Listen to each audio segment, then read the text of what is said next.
Mga kapuso, sinita ng Dagupan City LGU ang dating dump site sa barangay Bunuan, Binloc na muling tinambakan ng mga basura.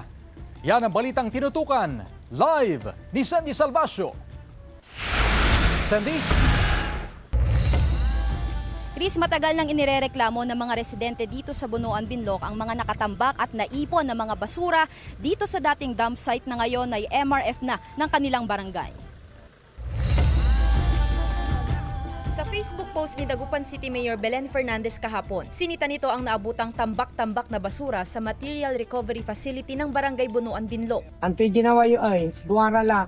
Duwara MRF yun, pero sa basura yun ay ninyo.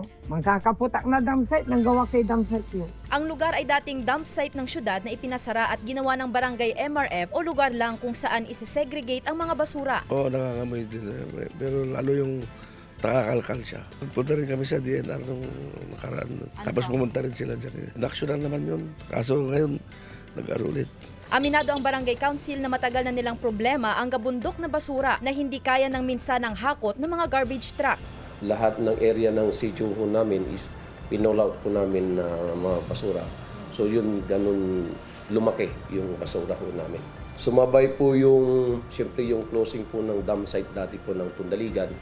Noon din kami na talaga na natambakan sa area namin. Nangako naman ng barangay council na tutugunan nila ang problemang nasita ng alkalde. 2 beses sa isang linggo raw ang paghahakot ng mga basura sa kada sitio, habang 2 hanggang 3 beses naman maghakot ang LGU. Pero sa dami ng mga basura na umaabot hanggang 5,000 kilograms, hindi lahat nahahakot. Ang pangunahing dahilan, hindi wastong pagsisegregate ng mga basura. Kaya umaapela ang barangay sa mga residente na ihiwalay ng maayos ang mga basura sa pamamagitan ng information dissemination.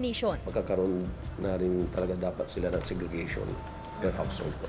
Dahil yung mga segregator namin, di talaga kakayanin na ihiwalay-hiwalay lahat yung mga mix na basura. Handa naman daw sumunod ang ilang residente sa ikaaayos ng kanilang MRF. Matanggal para walang mapirwish yung mga bata dito. Mga bahay o mabaho minsan.